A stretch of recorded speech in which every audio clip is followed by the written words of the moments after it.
قیامت کی بڑی علامات۔ پہلی علامت دھواں۔ قیامت کے واقعات کی شروعات ایک عظیم دھوئیں سے ہوگی۔ ایک بہت بڑا دھواں آسمان سے ظاہر ہوگا جو پوری زمین کو اپنی لپیٹ میں لے لے گا اور عام لوگوں میں خوف اور گھبراہٹ پھیلائے گا۔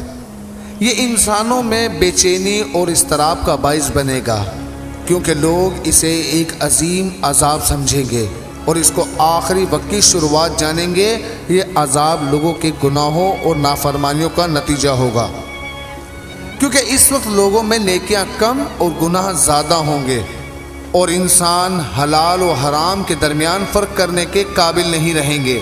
یہ دھواں آسمان کو ڈھانپ لے گا اور تیزی سے پھیل کر زمین کو اس طرح گھیر لے گا جیسے آگ سے جلنے والا گھر، لیکن یہ دھواں کسی آگ کے نتیجے میں نہیں ہوگا۔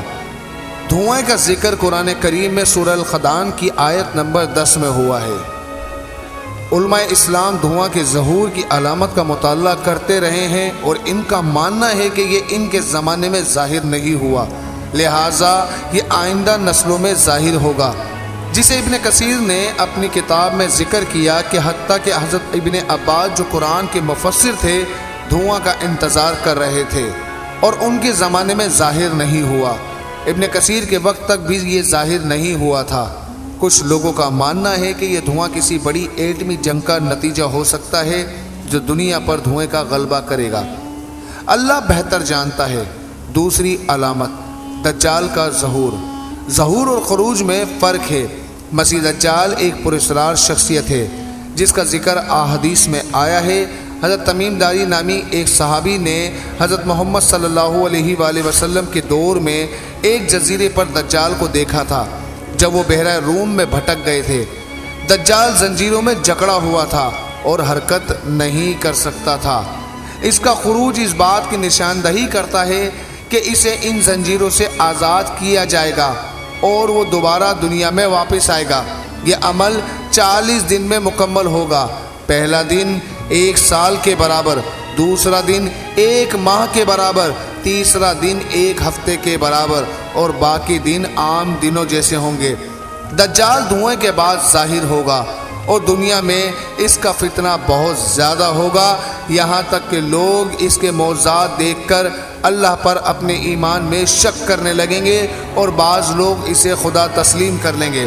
مسیح کیوں اور دجال کیوں؟ کیونکہ دجال اپنے آپ کو مسیح موعود کے طور پر پیش کرے گا۔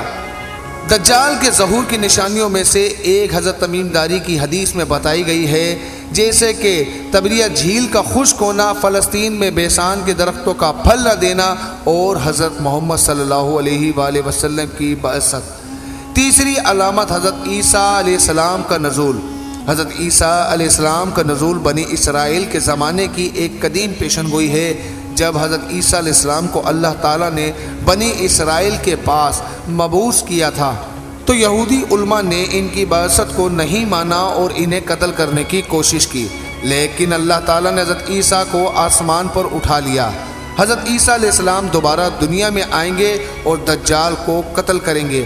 ان کے ساتھ انسانیت کا ایک نیا دور شروع ہوگا جہاں انصاف اور امن کا دورہ ہوگا۔ چوتھی علامت یاجوج و ماجوج کا خروج۔ قرآن کریم میں سورہ انبیاء کی آیت نمبر 96 میں یاجوج ماجوج کا خروج کا ذکر کیا گیا ہے۔ یاجوج و ماجوج حضرت نوح علیہ السلام کے بیٹے یافس کی نسل سے ہیں۔ وہ انسانیت کی بڑی تعداد میں قتل و غارت کریں گے اور زمین پر فساد پھیلائیں گے۔ ذوالقرنین نے ان پر ایک مضبوط دیوار بنائی تھی جو انہیں دنیا سے الگ رکھتی تھی، لیکن ایک دن وہ ایسی دیوار کو توڑ دیں گے اور پوری دنیا میں فساد برپا کریں گے۔ پانچویں علامت تبت الارض کا ظہور۔ تبت الارض کا ذکر قرآن کریم میں سورہ نمل کی آیت نمبر 82 میں آیا ہے۔ تبت الارض زمین سے نکلنے والی ایک مخلوق ہوگی جو لوگوں سے بات کرے گی اور ان کے چہروں پر نشان لگائے گی تاکہ انہیں مومنوں اور کافروں کے درمیان فرق کیا جا سکے۔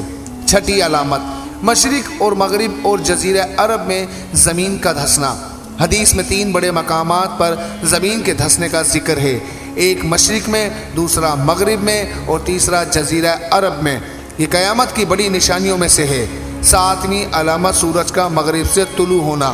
سورج کا مغرب سے طلوع ہونا ایک بہت بڑی نشانی ہے اور اس کے بعد توبہ کا دروازہ ہمیشہ کے لیے بند ہو جائے گا۔ آخری علامت، یمن سے ایک عظیم آگ نکلے گی جو لوگوں کو ان کے محشر کی طرف لے جائے گی۔ یہ آگ لوگوں کو جلانے کے لیے نہیں ہوگی بلکہ انہیں مجبور کرے گی کہ وہ ارض شام کی طرف جائے۔ یہ آگ رک جاتی ہے جب لوگ رکتے ہیں اور ان کے دوبارہ چلنے پر انہیں آگے بڑھنے پر مجبور کرتی ہے، یعنی یہ آگ جلانے کے لیے نہیں بلکہ لوگوں کو محشر کی طرف لے جانے کے لیے ہوگی۔ اس کے بعد قیامت کی تمام بڑی نشانیاں مکمل ہو جائیں گی اور انتظار ختم ہو جائے گا۔ یہ وہ مقام ہوگا جہاں اصل شروعات ہوگی۔ یہ وہ شروعات ہوگی جو ہر چیز سے بڑی اور اہم ہوگی۔ یہاں سے ابدی زندگی کا آغاز ہوگا جہاں موت نہیں ہوگی، یا تو جنت میں ہمیشہ کی زندگی یا جہنم میں ہمیشہ کا عذاب۔